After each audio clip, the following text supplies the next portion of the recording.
buenas tardes a todos, ¿qué tal? ¿Cómo están? A veces me pregunto por qué París ha atraído y atrae a tantos poetas latinoamericanos. Quizás por sus otoños suaves y melancólicos que estimulan la nostalgia e invitan a un cierto recogimiento poético. Nuestro invitado de hoy es uno de ellos, es el poeta argentino Horacio Máez, quien acaba de publicar en la editorial Equidistancias una antología de poetas latinoamericanos en Francia que se presenta este martes en el Instituto Cervantes aquí en París.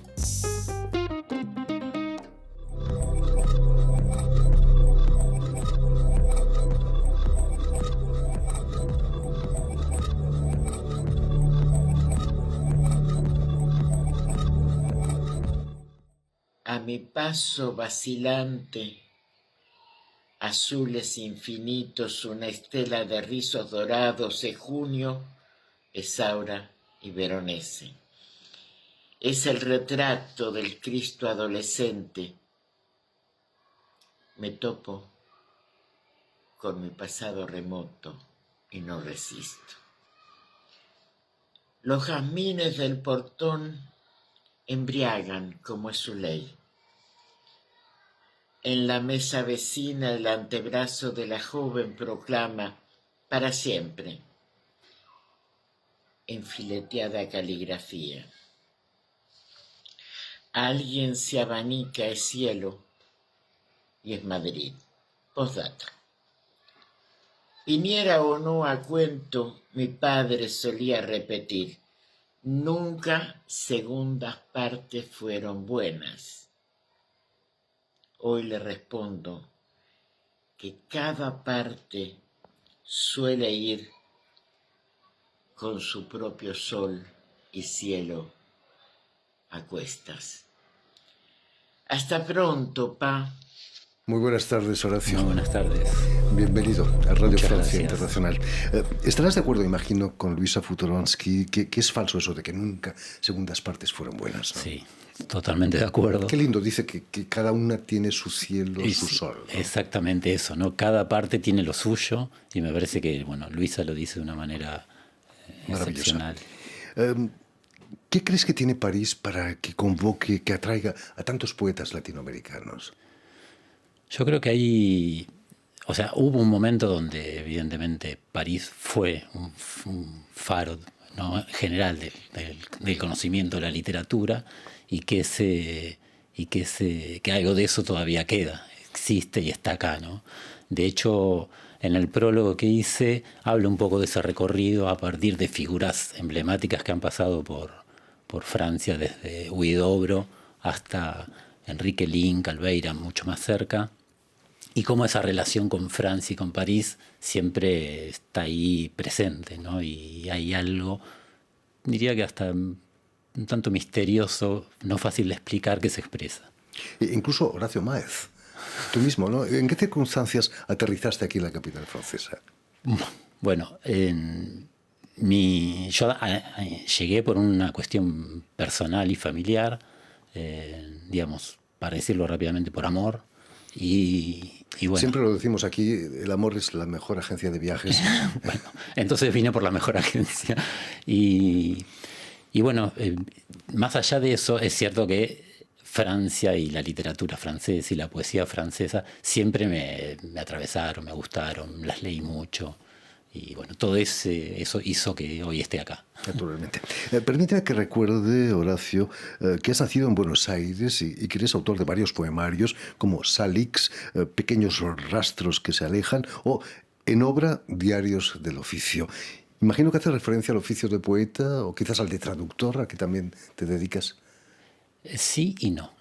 O sea, utilizo en realidad el oficio que se narra en el libro, porque es un libro, es poesía pero algo narrada, es el oficio de albañil.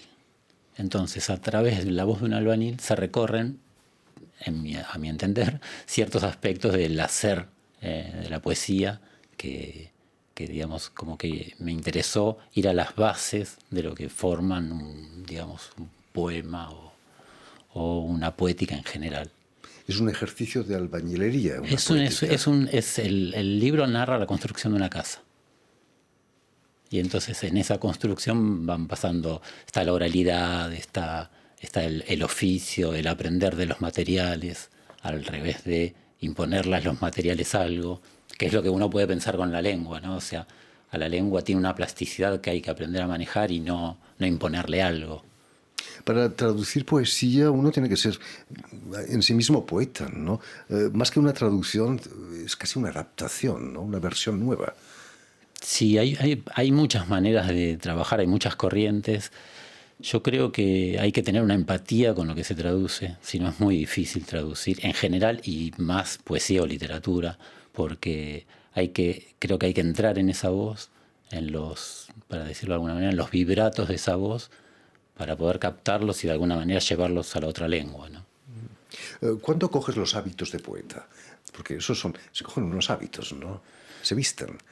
Sí, yo creo que está presente todo el tiempo en uno. Y lo que hay que, me parece, aprender es a ganarse ese espacio, donde en mi caso siempre es un espacio muy lento, que va en contra de muchas otras actividades que en general requieren rapidez. Para mí la escritura es el momento de la lentitud, digamos.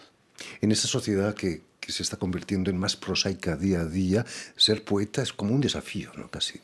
Sí, en todos los sentidos. En el sentido, digo, de la actitud que uno tiene que tener y el avanzar sobre esa a veces pulsión, esas ganas que vienen, como también desde hasta lo material. Ser poeta implica hacer otra cosa al lado. Por supuesto. Cuéntanos, Horacio, ¿cómo nace la idea de una antología de poetas latinoamericanos en Francia? Bueno, la antología surge de la editorial Equidistancias, que viene haciendo antologías, ya hizo... Equidistancias surge en 2021, es una editorial fundada por dos argentinos, uno que vive en Londres, uno en París, con la idea de conocer las literaturas migrantes. Entonces, interesante, ¿no? Muy interesante. Sí, cuando conocí el proyecto, porque conocí una de las antologías, la del Reino Unido, bueno, me interesé y después, por esas cosas un poco del azar, me contactaron para proponerme hacer la antología de Francia y bueno, obviamente acepté encantado. Imagino que no fue fácil, ¿no? La seleccionar 20 poetas latinoamericanos, sí, sobre todo sin herir susceptibilidades, ¿no? Sí, yo creo que lamentablemente siempre algo se lastima, pero yo en lugar de hablar de selección prefiero hablar de recorte. Digamos, hice un recorte sobre un trabajo que me llevó a conocer a más de 80 poetas. Y entonces sobre eso tuve que trabajar y de alguna manera ir haciendo un recorte para que la antología, que me parece tiene una potencia en sí misma, y obviamente podrían estar otros nombres y... Ahora que sabemos que para ti nunca segundas partes fueron buenas, no es cierto, quizás pueda abrir la puerta a una segunda parte de esa antología. Muy probable. O una tercera incluso. Sí, porque ahí hay especificidades de cada país, ¿no? En Francia hay muchos poetas latinoamericanos, cosa que quizás en Alemania, porque se hizo una antología en Alemania, hay menos, y en el Reino Unido hay un poco más. Entonces quizás eso habilite en algún momento una segunda. El título de la antología lo has tomado de un verso de César Vallejo. No puedo evitar leerlo, me parece fantástico. Dice: me moriré en París con aguacero, un día del cual ya tengo el recuerdo. Me moriré en París y no me corro, tal vez un jueves como es hoy de otoño. Terrible poema, ¿no? Terrible poema. Y saber aparte que va a morir. Claro, y que ha marcado a generaciones y va a seguir marcando a generaciones de poetas de habla castellana, ¿no? Porque la poesía de Vallejo ha sido de un impacto que todavía hoy vive. ¿Hubiera sido Vallejo si no hubiera vivido en París, César Vallejo? Yo creo que sí. Hubiera podido quedarse en Lima y ser Vallejo. Ya lo era para mí. Naturalmente, sí. ¿No? Hace unos años tuve como vecino precisamente a César Vallejo. Mis ventanas daban al cementerio de Montparnasse, donde está enterrado. Su tumba es un verdadero lugar de peregrinación para los peruanos ya desde hace años, ¿no? Hay lecturas poéticas todo el día de su aniversario. Sí, yo creo que inclusive debe superar debe ir muchos más que peruanos, ¿no? Porque, digamos, es una figura que convoca, que todo el tiempo desestabiliza la escritura, la lectura, y eso es muy, muy, muy fuerte. Además, en ese cementerio está enterrado Baudelaire, que me imagino que ha sido inspiración de tantos y tantos poetas en el mundo. Además de la tumba de Cortázar, tú que eres argentino, Claro, ¿no? claro. Y Simone de Beauvoir, Sartre, en fin, tanta gente. Ese es el París literario concentrado, ¿no? Es el concentrado y que de alguna manera sigue viviendo, ¿no? Pese a los avances de tantas otras actividades que hay, de maneras de difundir, digamos, me parece que ese París literario sigue viviendo. Por supuesto. Es el barrio además de las editoriales. No lejos de allí están todas las editoriales famosas. ¿Qué efecto ha tenido Francia y el francés en la escritura de esos poetas latinoamericanos que tú publicas ahora? Bueno, para mí eso es algo a interpretar por cada lector, pero a mí sí me interesó, justamente yo hablo del sustrato de lengua y cómo el sustrato de lengua que traíamos cada uno de nosotros con nuestras variantes latinoamericanas, ¿no? Porque entre México, Argentina, Colombia y Chile hay mucha variante. Y entonces cómo impactó, no es fácil de rastrear, pero sí es posible. Cómo, digamos, puede ser en la manera de adjetivar, en la manera de construir una frase, en la musicalidad de una frase. Hay una interacción entre las lenguas, ¿no? Sí. Y hay escrituras a las que los ha impactado más o que han decidido tomar más y otras que no tanto, ¿no? La antología reúne a 20 poetas, como decíamos, de muy distintas generaciones. No sé si Silvia Barón Supervielle es quizás la decana, ¿no? ¿O no? Y sí, estamos, es posiblemente sí. ¿Cómo han reaccionado los poetas que te han contactado? Con todos he trabajado, o sea, cómo se me presentó un desafío al ver el volumen, cómo trabajarlo. Yo decidí trabajar leyendo toda la obra de ellos. Entonces, en el caso de Silvia, de Luisa, de Jorge Nájar, que tienen mucha obra, fue un largo trabajo. A la vez, en ese largo trabajo es muy fácil elegir 10 poemas, porque hay mucha obra. Y con aquellos que, inclusive hay poetas que no han publicado, porque los he escuchado en alguna lectura y me interesó y les fui pidiendo material. Entonces fue un trabajo muy largo de selección, pero apasionante. Y con ellos el trabajo con todos fue muy agradable. Curiosamente, el pasado viernes tuvimos como invitado a un joven poeta que está también en la antología. Exactamente. El poeta colombiano Camilo, que acaba de estrenar Dédalo, una adaptación teatral de su novela. ¿Ha sido más difícil o más fácil leer esos jóvenes poetas que los más antiguos? No, depende más, para mí, lo que me pasó a mí depende más de la estética y los procedimientos que usan que de la edad.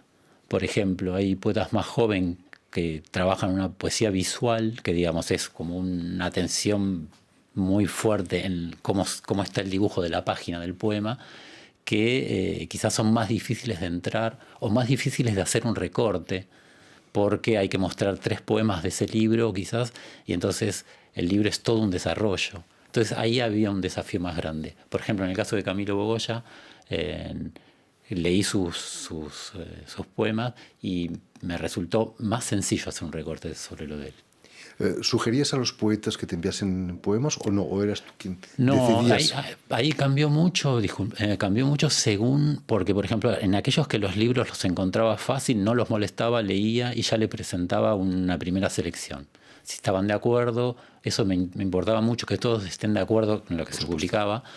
Y con aquellos que no conseguía porque o circula muy poco, ya no se consigue, y me interesaban al escucharlos, siempre en internet algo uno encuentra, los contactaba y me iban enviando. Entonces fue distinto el trabajo según con cada uno. La presentación de esta antología no será un jueves de otoño, será este martes de otoño en el Instituto Cervantes de París. Imagino que en el acto se batirá el récord de poetas por metro cuadrado. Sí, ¿no? creo que sí. Aparte, por suerte, no todos viven en París, pero por suerte van a venir muchos de ellos, así que sí, va a ser una especie de festejo. Un festejo en el que podrá la gente hablar con ellos. Sí, habrá lectura, imagino. Habrá también, lectura, sí, habrá lectura. ¿Qué futuro tiene la poesía, Horacio?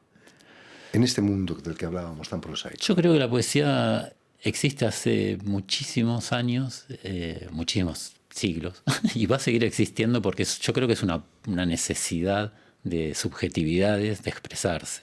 Y contra eso, independientemente de si hay un apoyo o no, que la poesía nunca lo tiene casi, La poesía igual está ahí, los poetas están ahí, quieren escribir, quieren expresarse. De hecho, en un país donde no se habla esa lengua, el circuito para escuchar poesía es grande. Entonces, no. Además tiene una función terapéutica, ¿no? Sobre todo para los adolescentes. Los médicos deberían recetar poemarios, ¿no? Sí, sí, sí. Bueno, yo creo que es una forma de retraimiento que siempre algo nos deja. Por eso me parece que un poco el objetivo mío con la antología es invitar a leer y que esta antología sirva a invitar a leer más de ellos. Por supuesto. ¿No? Debe abrir el apetito, ¿no? Exactamente. En fin, pues ya lo saben, tienen una cita este martes en el Instituto Cervantes de París, donde tendrá lugar la presentación de la antología confeccionada por el poeta argentino Horacio Maez, tal vez un jueves de otoño. Será el martes, no se equivoquen. Muchísimas gracias, Horacio, por estar con nosotros. Permíteme que dé las gracias también a Jan Bordelas y a Alice Menard, quienes se han ocupado hoy de la realización del programa, y también saludar a nuestros telespectadores, porque también los tenemos, que nos siguen en toda América, desde Chicago hasta la Patagonia, pasando por Buenos Aires, seguro, gracias a una cadena de televisión que se llama UCL, un canal latinoamericano, y una red también que se llama TAL, que reúne televisoras públicas y universitarias de los dos continentes. Y a ustedes, muchísimas gracias por su atención y les damos cita para una nueva edición de El Invitado de Radio Francia Internacional.